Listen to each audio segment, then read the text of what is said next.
يا ربنا اعترفنا بأننا أقترفنا وآننا أسرفنا على لظى أسرفنا.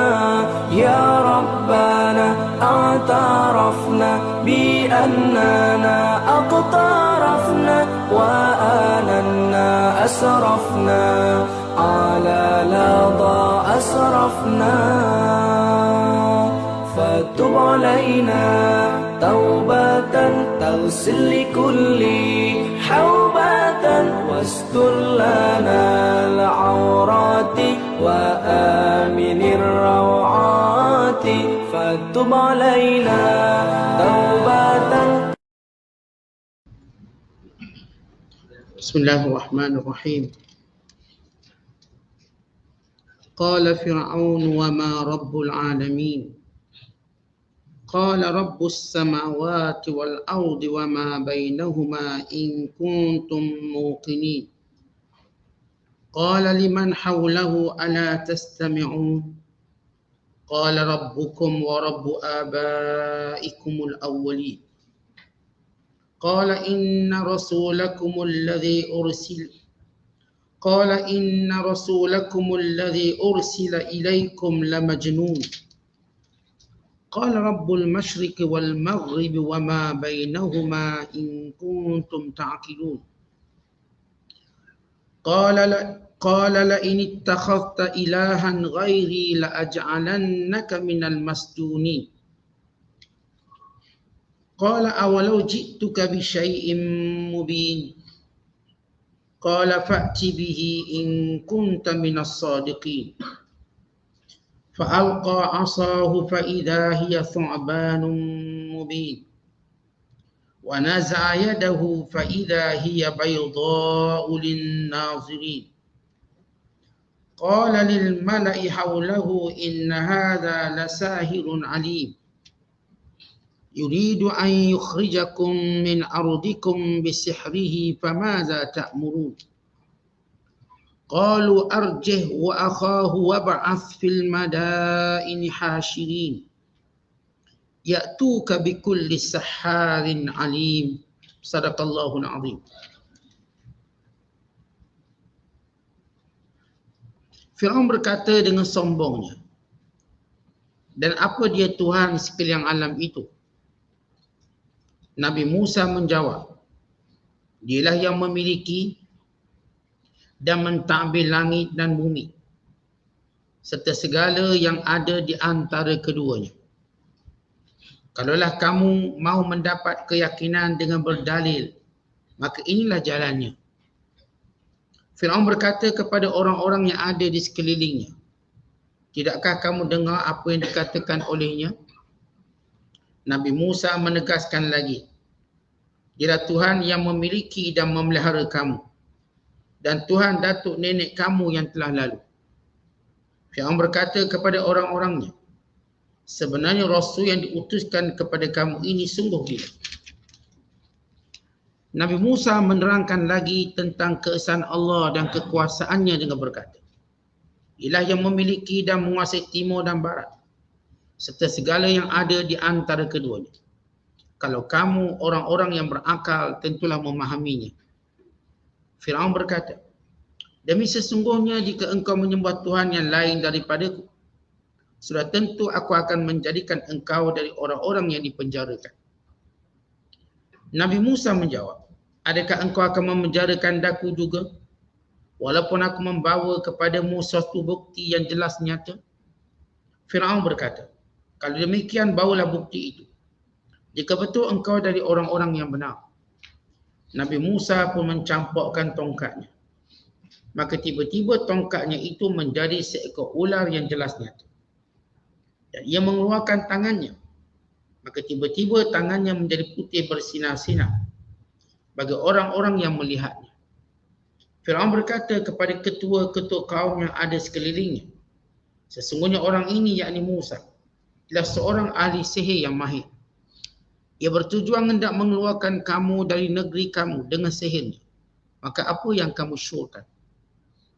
Mereka berkata, tangguhkan dahulu sebarang tindakan terhadapnya. dan terhadap saudaranya, serta hantarkanlah ke bandar-bandar negeri Mesir orang-orang yang mengumpulkan ahli-ahli sihir, supaya mereka membawa kepadamu segala ahli sihir yang mahir. Masih lagi kita berada dalam penafsiran surah Asy-Syu'ara, surah yang ke-26 pada juzuk yang ke-19, bermula ayat 23 sehingga ayat 37. Ayat-ayat yang kita bacakan ini ialah sambungan dialog antara Nabi Allah Musa Harun dengan Fir'aun dan para pembantunya, yakni para pemimpin dan menterinya.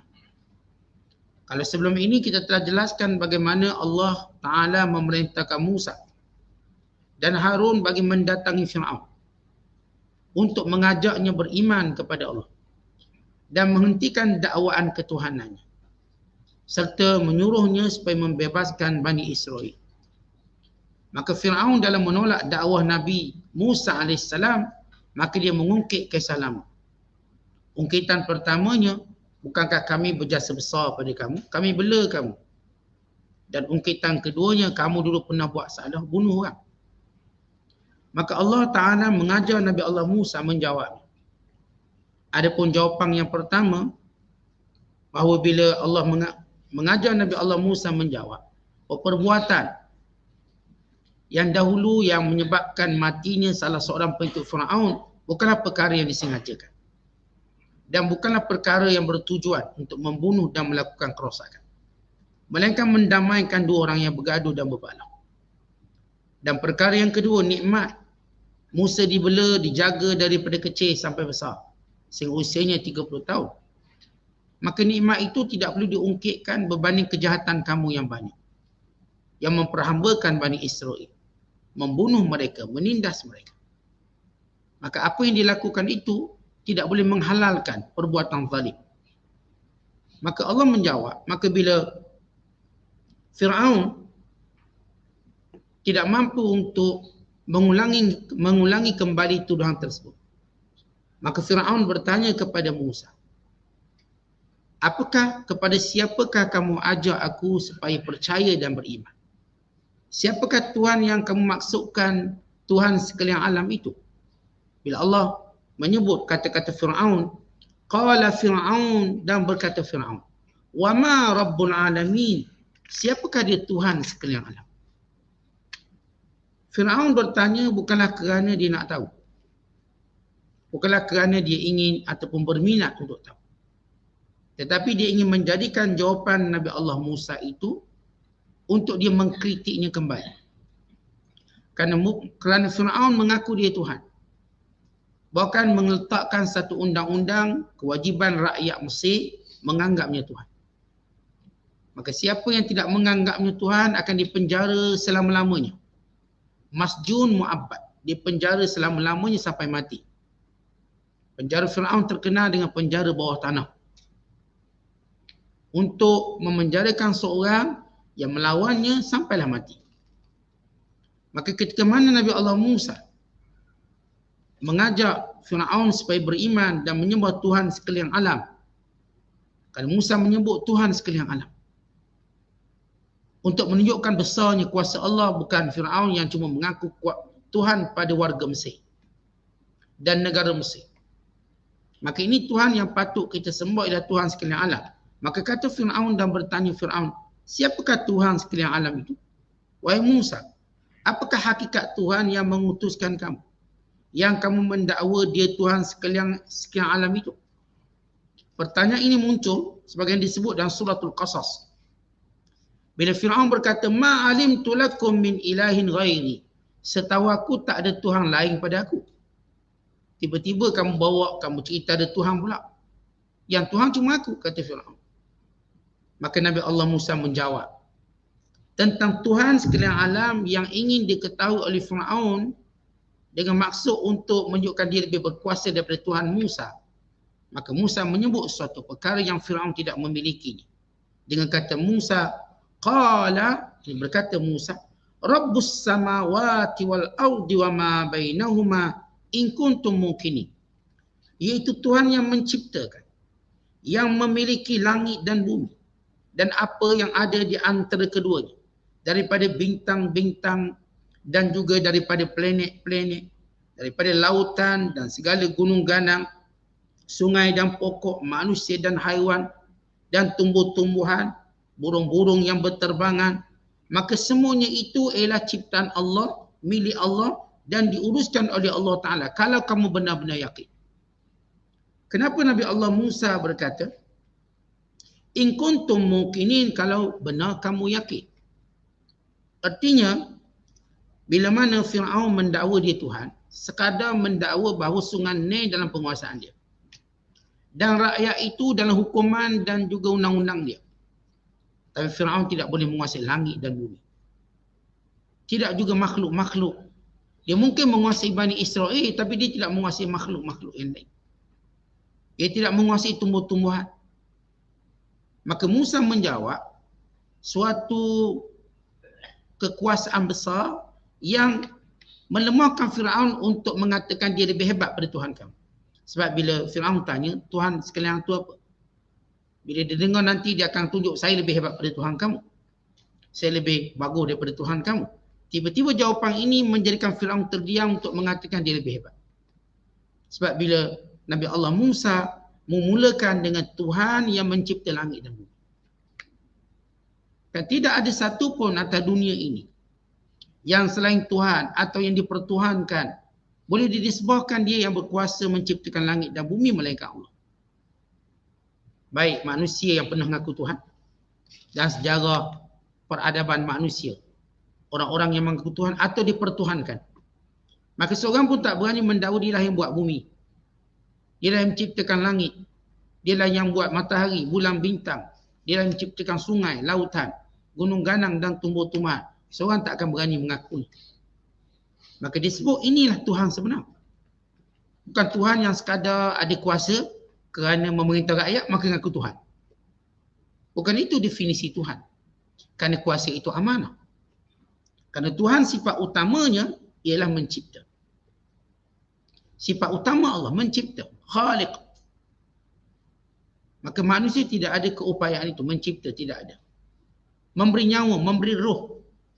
Kemudian Fir'aun, bila mana dia mendengar jawapan Nabi Allah Musa, dia berkata kepada menteri-menteri kiri kanannya, ala tastami'un? Dengar tak? Musa kata Tuhan dia macam ni. Baik, kenapa Fir'aun berkata kepada menteri-menterinya, ala tastami'un? Fir'aun kata pelik, dia kata, ada Tuhan selain daripada aku. Mau dengar tak dia cakap apa? Dia kata ada Tuhan lain. Walau akulah Tuhannya.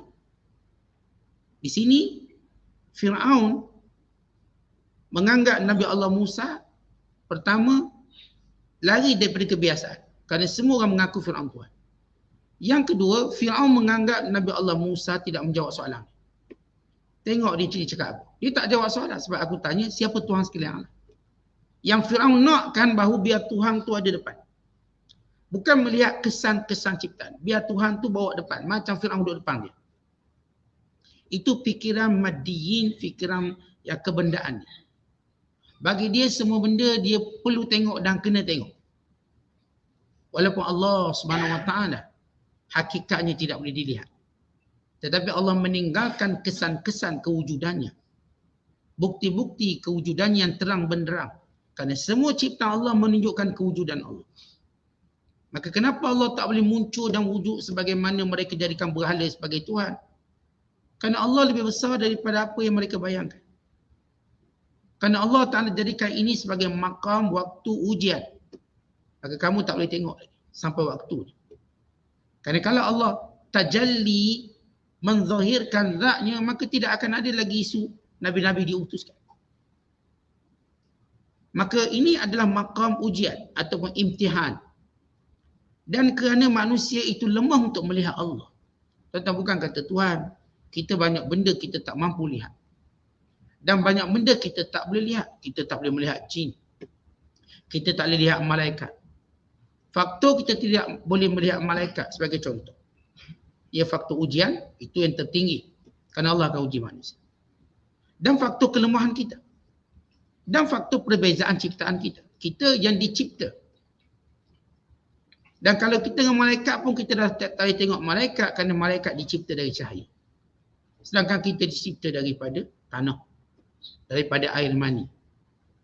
Bukan kalau kita lihat sebagai contoh elektrik yang kita guna untuk pusing kipas, apakah kita nampak elektrik itu sendiri?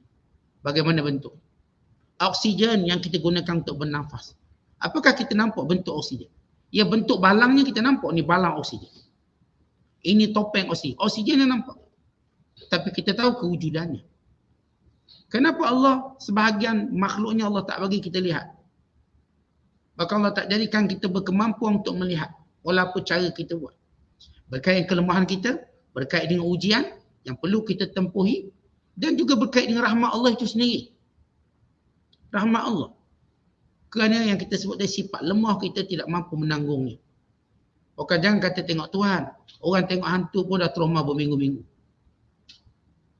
Itu tengok hantu. Ini Allah yang lebih berkuasa. Zat yang agung. Ketika mana Musa ingin melihatnya, maka hancur gunung Sinai.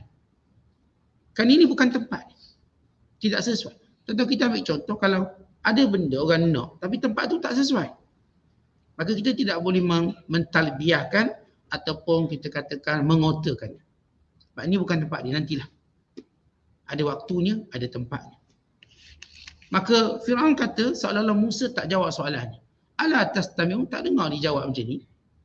Ada dua sebab tadi. Pertama, kerana Musa mengakui ada Tuhan lain pada dia. Pelik dia cakap macam ni. Bukankah aku Tuhan? Yang kedua, dia menganggap Musa tak jawab kerana tidak menzahirkan Tuhan yang dia nak.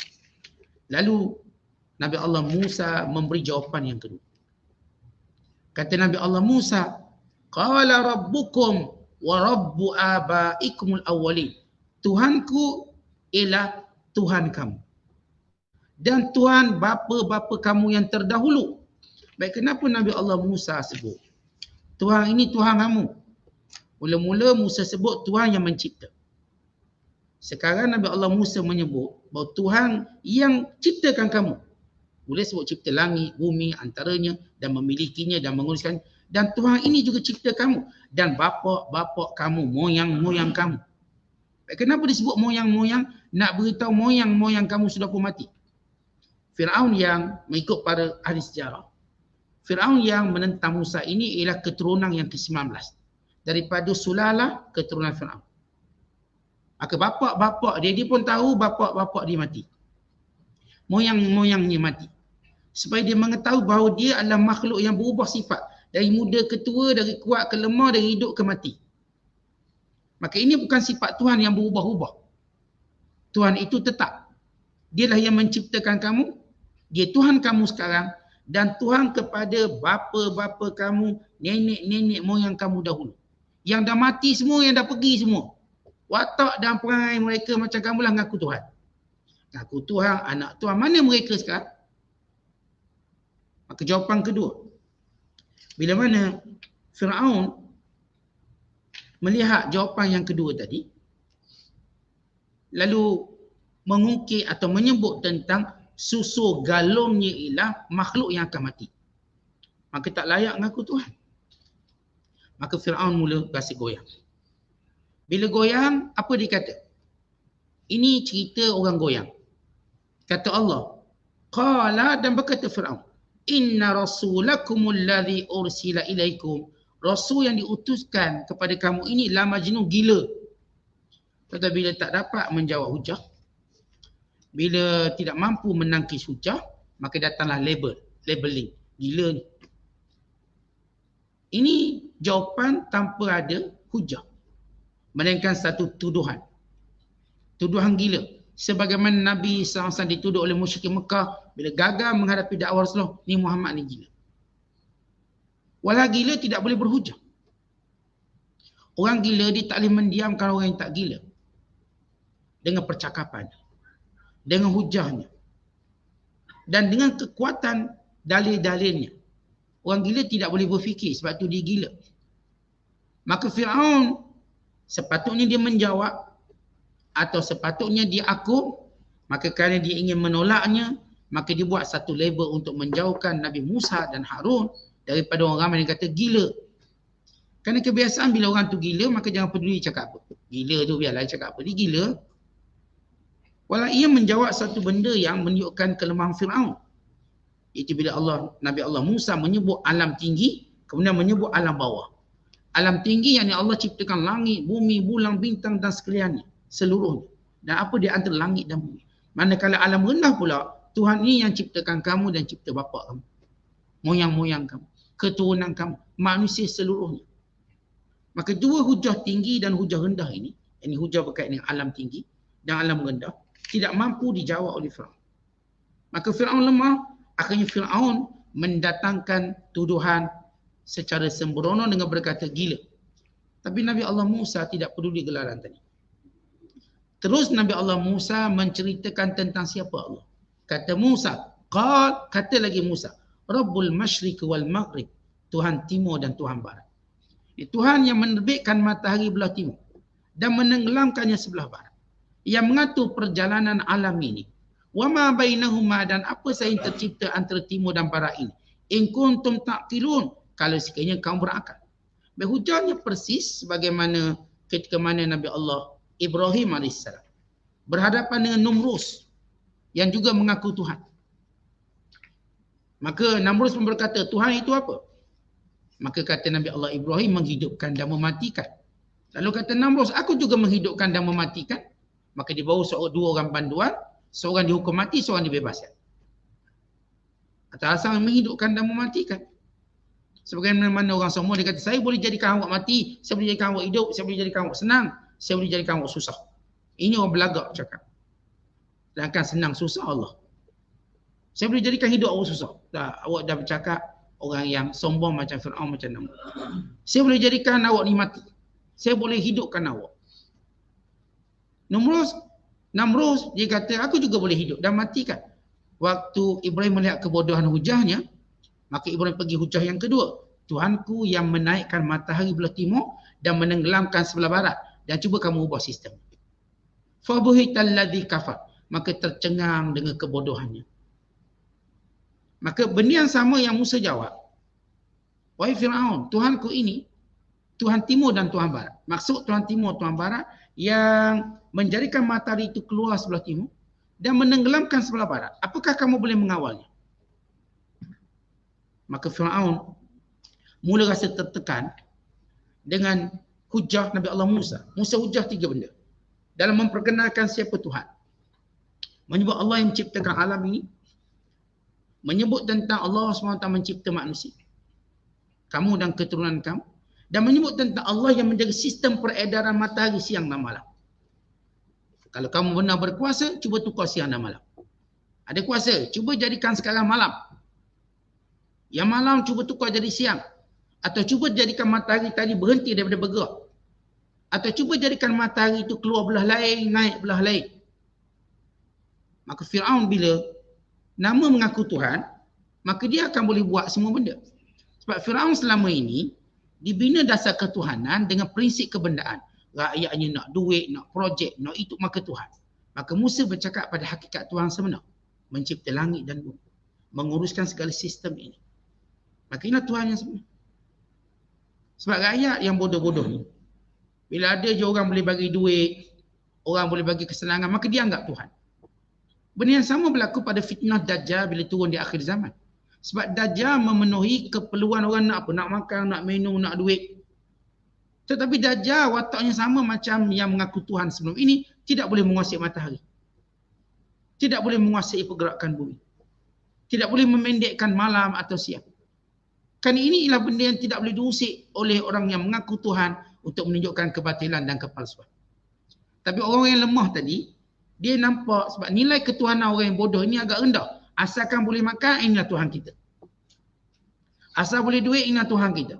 Begitu Fir'aun membina mentaliti rakyat dia. Sehingga rakyatnya tidak boleh berfikir tentang kejayaan langit dan bumi ini.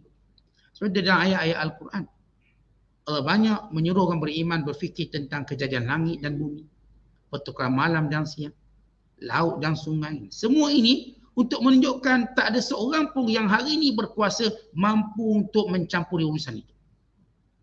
Katakan ada orang kata dia paling berkuasa, paling autokrasi, paling kita katakan kuku besi, merintah puluhan tahun, ratusan tahun. Baik tanya dia apakah dia boleh ubah siang dan malam. dan kuasa dia ada. Tanya dia apakah dia boleh menjadikan turunnya hujan. Tanya dia apakah dia boleh menghidupkan tumbuh-tumbuhan. Tanya dia apakah dia yang menciptakan sungai dan lautan. Tanya dia benda-benda yang akan melemahkan dakwaan kekuasaannya. Maka Firaun dengan 3 perkara yang Musa sebut, semua ini Firaun tak boleh nak jawab macam dulu Namrus jawab. Kita dah sebut dulu bila Ibrahim berhujah pada Namrus yang mengaku Tuhan. Ibrahim kata, Tuhanku menghidupkan dan mematikan. Maka Namrus fikir, aku pun boleh ni ambil 2 banduan, seorang bunuh, seorang dibebaskan. Tengok aku hidupkan dan aku matikan. Maka sama juga Firaun, waktu dia bertanya pada Musa, siapa Tuhanmu? Untuk dia tafawuk nak beri jawapan pada Musa, dia akan lebih tinggi pada Tuhan yang didakwa. Macam kita lah, kita gaduh ni. Siapa bapak kamu? Bapak kamu siapa? Kita tanya. Dia kata, bapak saya DO. DO, saya menteri besar, lagi besar. Contoh. Tapi kalau sebut bapak saya ni, yang lantik awak. Orang tahu kenal bapak saya siapa? Yang lantik awak jadi DO ni misalnya. Yang lantik awak jadi sekian-sekian jawatan. Itu bapak saya. Maka kita diamlah. Bila Musa kata, Tuhan aku yang ciptakan kamu ni. Maka Firaun terdiam, apa lagi dia nak cakap? Dia nak tafawuk, dia nak kata dia lebih tinggi pada Tuhan Musa, dia dah tak boleh cakap. Sebab Musa AS bercakap tentang kejadian langit bumi. Musa bercakap tentang ciptaan manusia. Yang tak ada manusia walau berkuasa macam mana pun boleh cipta manusia. Dan bercakap tentang peraturan pergerakan matahari. Ini tak ada orang pun yang sombong mampu berkata dia melakukannya. Maka apa kata Firaun bila dah lemah hujah? Dan inilah kita katakan cara siapa-siapa pun yang ada kuasa. Kata Firaun, kata Firaun, la ini takhafta ilahan. Kalau kamu dah ada Tuhan selain daripada aku, la aja'alannaka, akan kujadikan kamu minal masjunin, di kalangan orang yang ditangkap, di penjara selama-lamanya. Demikian Firaun mengguguk rakyat. Dan demikian kita lihat negara-negara diktator menggunakan kaedah ini bagi mengguguk rakyat. Mana-mana pemimpin diktator, bila dibenci pada satu kelompok, satu kumpulan, penjarakan. Tanpa bicara. Tahu-tahu hilang. Itu berlaku pada banyak umat Islam di seluruh dunia. Bila berhadapan dengan pemimpin-pemimpin yang jahat. Dipenjara tanpa tuduhan.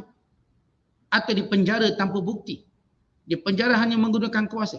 Macam mana kita baca kisah Zulaikha. Yusuf dipenjara tanpa apa sebab. Dan sebagaimana juga kita membaca kisah-kisah yang lain. Mereka-mereka yang mendakwa kuasa menggunakan penjara sebagai bahan ugutan. Maka Musa AS berkata, Qala, kenapa kau nak penjarakan aku? Awalau ji'tuka bi syai'in mubin. Kalau aku bawa bukti lain lagi.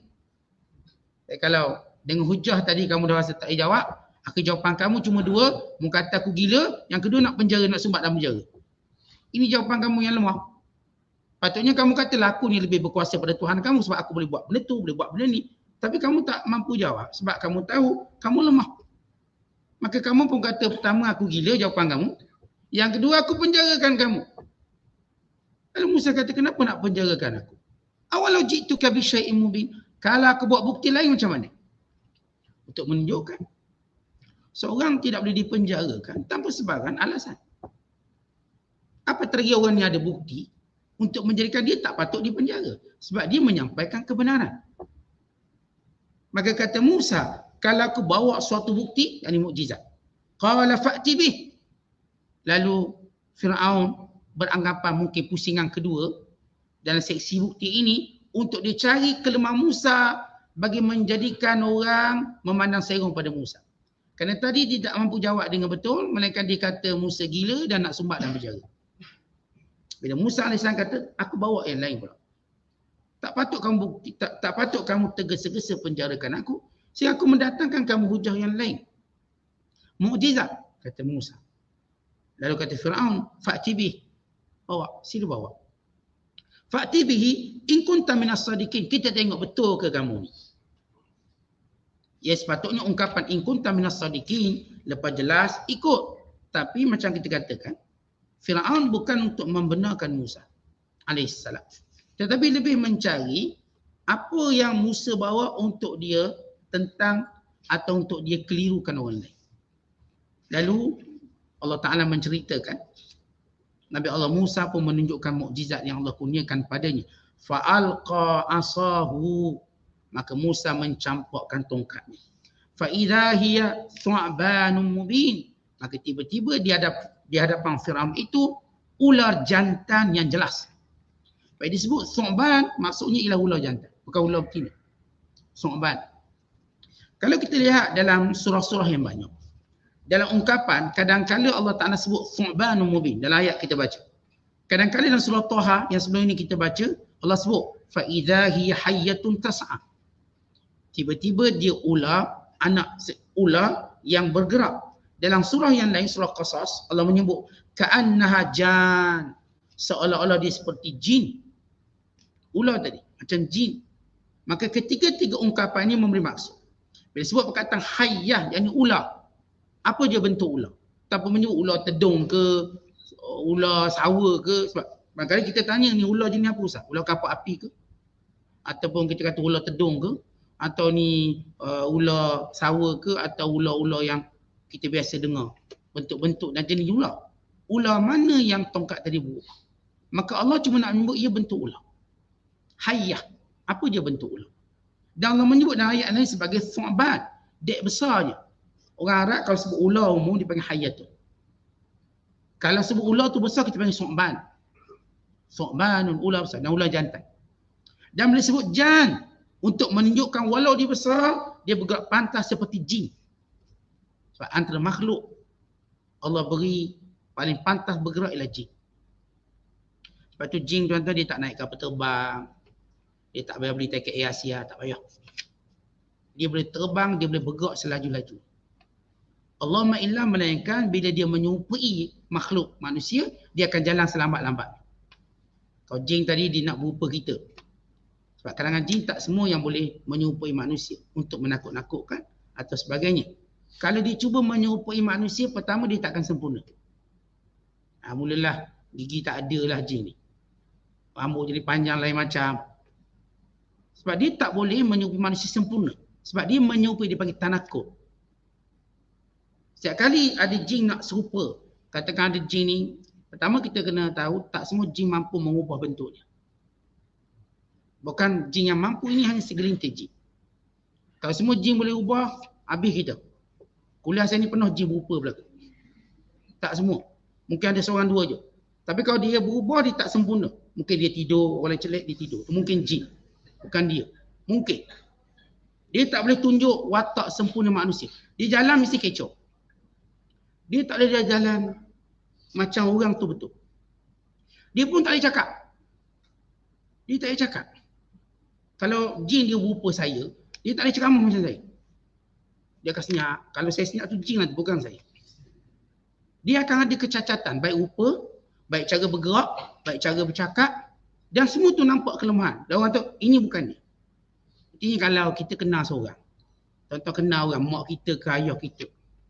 Tiba datang yang menyerupai macam orang kita kenal. Tapi lain wataknya. Kerana dia bukan dia.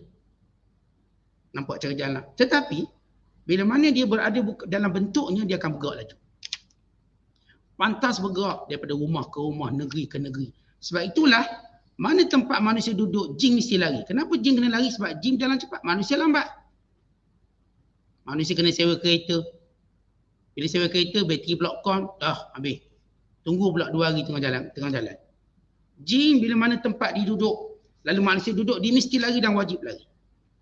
Kenapa dia kena lari? Kan dia duduk dulu. Patutnya yang mula datang dia lebih berat. Tak. Ada beberapa sebab. Pertama kan manusia lah khalifah. Yang kedua kerana manusia ini terbatas pergerakan dia. Manusia perlukan kenderaan, perlukan itu, perlukan ini. Tapi jin tidak. Dia akan bergerak sepantasnya. Secepatnya. Jadi kalau tempat ni kita ambil, dia dengan cepat boleh pindah tempat lain. Tempat ni pula kita ambil, dengan cepat dia boleh pindah tempat lain. Sampailah ke tempat yang kita tak boleh pergi, ke pulau-pulau. Yang disebut dalam sebahagian tafsir, waktu mana jin melakukan onar atas muka bumi, lalu Allah menurunkan malaikat untuk menghalau segala jin ini sebelum kejadian Adam AS, menghalau jin-jin ini ke pulau-pulau. Halau dia. Dan jin punya kemampuan ni. Allah berikan dia suratun fa'iqatun. Kecepatan luar biasa. Sebab itu jin boleh masuk dalam badan manusia dan bergerak oleh pembuluh darah kita. Boleh bergerak dalam pembuluh darah kita. Cuma saya dah sebut, kalau jin tadi tanakut, dia berubah, dia tak akan mengambil kesempurnaan manusia. Tak akan ambil. Kalau tuan-tuan jumpa ni berupa orang, dia mesti jalan lambat. Kalau dia muncul sekejap. Itu kita nampak, sekejap dia ada ni, tak ada. Sekejap je ada. Kemudian tak ada. Kenapa? Kerana dia bukan manusia. Dia tidak mampu untuk menzahirkan lama. Bateri dia cepat habis. Kekuatan dia tadi habis banyak.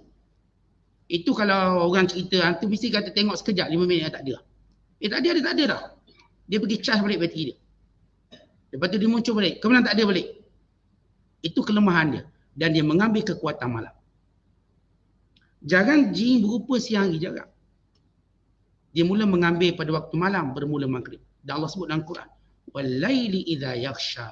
Dan demi waktu malam dan ketakutan yang menyelubunginya. Yang dipergerakkan syaitan dan jin. Disebut dalam hadis. Bila mana masuk waktu maghrib, tutup pintu. Kerana waktu itu bertebaran syaitan dan jin. Ini waktu dia boleh bergerak. Dan waktu lemahnya ialah waktu duha. Ini paling lemah. Dia, sebab itu orang, kalau tuan-tuan tengok orang kena ganggu, bila masuk waktu duha dia dah lemah gangguan dia. Dia dah lemah. Tapi bila malam dia mula gangguan dia. Maka ini beberapa perkara berkait dengan bila Allah menyebut ular Nabi Allah Musa ini umpama jin, maksudnya surah pergerakannya ringan dan juga laju. Baik, bila Nabi Allah Musa campakkan tongkatnya, faida tiba-tiba, fa di sini maknanya tiba-tiba terus, dia tak tunggu masa lama. Terus su'batun mubin, ular yang jelas. Setengah para ahli tafsir menyatakan ular ini bukan secara khayalan tapi jelas. Lalu dia pun mengangkat kepalanya, mendekati Fir'aun sehingga Fir'aun merasa takut. Lalu Fir'aun berkata, "Ya Musa, murni bima syi'ta." Wa yaqul Fir'aun, "Ya Musa, as'aluka billadhi arsalaka illa akhadtaha fa'adat asa." Bila Fir'aun tengok ular tadi mengangkat kepalanya, menerpa ke arah Fir'aun dengan rupa yang besar, lalu Fir'aun menjerit, "Hei Musa, murni suruhlah apa benda nak buat pun aku buat." Dia mula ketakutan. Suruhlah apa benda pun aku buat. Murni bima syi'ta. Suruhlah apa benda pun aku buat, aku ikut. Dan Fir'aun kata lagi, "Wahai Musa, aku memohon padamu supaya boleh tak tukar balik dia jadi tongkat." Tukar balik. Kerana kegerunannya. Maka Musa AS mengambilnya. Sebab ular Nabi Allah Musa, bila Musa sentuh je, dia akan bertukar jadi tongkat balik. Musa AS pergi pegang. Dia tak, ular tu tak jadi tongkat kerana Musa berambil. Tak. Musa pegang. Nak tunjuk bagaimana Allah beri keberanian pada Musa. Musa pergi pegang ular tadi, ular jadi tongkat. Maka Fir'aun menjadi gerun dengan ular tadi. Kemudian Allah cerita lagi. Kata Fir'aun kepada Musa, "Apa lagi kamu boleh bawa? Apa lagi?" Lalu Musa pembuat. Wa naza'a yadahu. Musa menyelup tangan dalam jahit ataupun belahan baju. Masukkan. Kemudian dia keluarkan. Umpama seorang mengambil pistol dari dalam. Keluarkan. Tiba-tiba fa'iza hiya baydha'u lin-nadhirin. Tangan Nabi Allah Musa bercahaya memenuhi ufuk. Cahaya terang benderang seperti matahari tetapi tidak panas seperti bulan. Maksud cahayanya macam cahaya matahari terang, tapi dia tak panas macam matahari, dia panas, dia terang ataupun sifat cahaya tadi macam bulan. Terang tapi tak panas. Kan kalau kita sebut terang macam matahari jadi panas lah. Fir'aun pun rasa panas tak? Tujuannya untuk melihat tentang nur yang luas. Qala, bila Nabi Allah Musa tunjuk dua benda. Qala lil mala'. Lalu Fir'aun berkata kepada pemimpin-pemimpinnya, haulahu sekitarnya, "Inna hadha, ini confirm la sahirun alim, benar-benar ahli sihir." Artinya, tadi Fir'aun kata pada Musa, gila. Yang kedua, kita sumbat dalam penjara. Dan bila Nabi Allah Musa tunjukkan mukjizat, maka Fir'aun, macam kita katakan tadi, Fir'aun bukan nak beriman. Dia, setiap kali Musa tunjuk sesuatu yang merupakan kebenaran Musa, dia nak cari kelemahan, titik kelemahan benda ni. Apa yang dia boleh tuduh, apa yang dia boleh jatuhkan hujah ini. Maka bila ditunjukkan ular tadi, cahaya tadi, maka dia kata, ini sihir, alim, bijak. Sihir orang yang pandai sihir. Ini pakar sihir, kata Fir'aun. Yuridu. Lalu Fir'aun menakutkan rakyatnya. Ini tidak lain Musa ini dengan kemahiran sihirnya, melainkan yuridu an yukhrijakum min ardikum. Dia nak halau kita keluar dari negara kita. Sebab Musa meminta kepada Firaun supaya bebaskan Bani Israel. Musa AS tak pernah berkata aku nak Mesir ni. Aku nak Bani Israel, aku nak bawa keluar. Nak bawa ke bumi Filistin. Keluar daripada sini kita selesai pemusuhan ini. Jadi kalau Musa AS bukan nak ganggu negara Mesir. Musa mengakui negara Mesir ni milik orang Mesir. Okey, tak apa. Aku nak Bani Israel nak bawa keluar daripada Mesir. Tapi itu juga tidak diizinkan. Lalu Firaun menakut-nakutkan pada menterinya, pada pemimpinnya. Tengok, Musa ni sebenarnya dia nak kuasai negara kita dengan sihirnya. Famadha ta'murun? Apa pandangan kamu semua?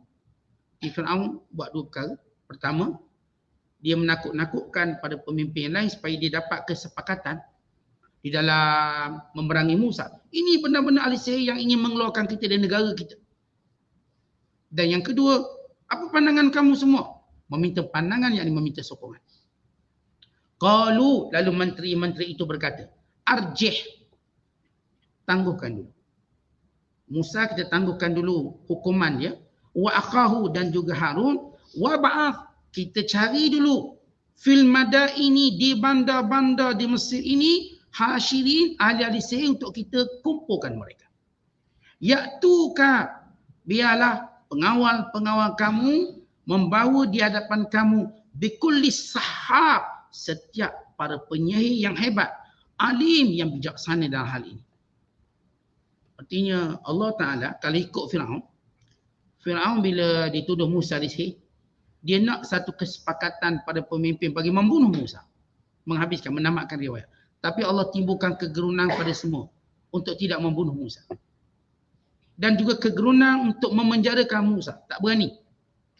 Kerana Firaun juga mengambil kira apa kata rakyatnya. Sebab kisah Musa mengunjungi Firaun diketahui oleh semua rakyat. Dia menjadi satu benda yang viral. Bila benda viral, pemerintah akan berhati-hati, takut rakyat akan memanipulasikan kisah ini. Lalu kata pemimpin-pemimpin Firaun, jangan buat apa tindakan, nanti apa kata rakyat ni. Apa kata kita tempohkan lagu hukuman. Jangan kita kurang lagi, tapi kita cari ahli sihir. Sebab tadi tuanku pun dah sebut dia sihir, jadi kita lawan. Sebab mana-mana namanya sihir boleh dilawan. Tapi mana-mana ia mukjizat, dia tak boleh dilawan. Tuduhan pertama, Firaun ini sihir. Baik, jawapan untuk sihir, lawan. Dan oleh kerana negara Mesir terkenal dengan tempat pusat lubuk ahli sihir. Dari dulu sampai hari ini. Sampai hari ini di Mesir dibanjiri ramai ahli sihir. Tuan-tuan ada rancangan-rancangan tertentu yang sebut Amerika Got Talent ke, England Got Talent ke, bentuk Got Talent, maka ahli sihir mula muncul secara berani. Kerana mereka melihat itu pentas semua itu. Dulu ahli sihir dia tak berani tunjuk skill dia secara terbuka. Tapi bila hari ni orang cuba untuk cari kelainan-kelainan, maka hari ni ahli sihir ada Instagram, ada Facebook, ada YouTube. Mula banyak. Saya tak perlu sebut siapa-siapa mereka, tapi berdasarkan apa yang kita lihat, kelompok ni mula banyak. Dan mula menarik perhatian dengan kupayang-kupayang sihir mereka dengan pelbagai bentuk. Walaupun ada kata tak ini trik dia, ini tak, ini sihir namanya. Mereka muncul dan mereka mendapat ijab atau mendapat kekaguman ramai orang-orang yang bodoh dan jahil. Untuk membawa kepada kesesatan. Sebab tidak akan keluar Dajjal melainkan sihir sudah menjadi kebiasaan. Dajjal ni tuan-tuan dia akan keluar berdasarkan beberapa faktor-faktor lain yang akan muncul dahulu. Dia tak akan keluar mengejut macam tu. Kerana sebelum dia keluar telah dinormalisasikan bentuk-bentuk kedajalan dalam masyarakat. Bentuk-bentuk kedajalan ni sudah dinormalisasikan seolah-olah sudah disediakan tapak-tapak kekufuran ini. Maka Dajjal pun datang memudahkan kekufuran berlaku. Maka sihir-sihir mula bertebaran. Muka mula menjadi kekaguman. Mula dianggap hebat. Kalau sebelum ini ahli sihir tak mampu tunjuk muka mereka. Macam kita sebutlah, dulu Tok Bomo mana berani tunjuk muka. Tapi dek lemahnya orang beragama, Tok Bomo mula berani tunjuk muka. Mula menzahirkan diri. Mula menanamkan khurafat-khurafat dalam masyarakat. Mereka mula ada Facebook, mereka mula buat live, mereka buat semua benda. Maka semua golongan ini ialah satu hamparan kepada kedatangan Dajjal. Maka Mesir di antara lubuk ahli sihir yang terkenal. Walaupun kita tahu ni Yahudi terkenal, kebanyakan ahli sihir yang muncul hari ni latar belakangnya Jewish ataupun Yahudi. Tetapi kita juga tahu juga latar belakang daripada Mesir. Mereka datang dengan berbagai bentuk. Maka kata para pemimpin, pendukung Firaun, kita kan tempat ramai ahli sihir. Kita akan kumpulkan. Kita bawa ahli sihir ini untuk lawan Musa. Maka dengan cara itu lebih nampak kekuasaan kita dan kemenangan kita. Maka dia lupa tentang bahawa Musa ini bukanlah ahli sihir. Kerana Firaun, sebab Musa, dia hidup dengan Firaun 30 tahun. Dan Firaun tahu Musa tidak terlibat dengan sihir. Dan Musa juga berada di Madian dan tempoh yang panjang. Dan tempat itu bukan terkenal sebagai ahli sihir, tapi terkenal sebagai ahli perniagaan. Dan ahli peternakan. Dan mereka tidak cenderung kepada ilmu sihir. Jadi secara latar belakang khalfiyah, background Nabi Allah Musa tidak menunjukkan ke arah itu. Dan Fir'aun mengetahuinya. Tetapi satu tuduhan yang boleh dikenakan ialah ahli sihir. Kerana sentiasa melihat ahli sihir ini orang yang gilakan kuasa. Nakkan pengaruh. Maka Fir'aun menggunakan kaedah itu. Kerana ini orang yang cuba nak cari pengaruh dan kuasa untuk halau kita. Tetapi Allah datangkan ketakutan pada mereka untuk terus melakukan tindakan kepada Musa dengan memenjara atau membunuhnya. Maka tinggal lagi satu helah mereka, kita kumpul ahli sihir, lalu kita berlawan. Dan sebenarnya ini satu hikmah kerana kebenaran itu ditonjolkan di hadapan semua. Kerana ahli sihir akan bertemu dengan Nabi Musa di lapangan manusia semuanya. Dialog Nabi Musa dan Harun di dalam istana. Daripada dakwah istana kepada dakwah lapangan umum yang akan melemahkan, yang akan menjatuhkan reputasi Fir'aun sebagai yang mengaku Tuhan dan yang mengaku berkuasa. Wallahu a'lam bishawab. Assalamualaikum.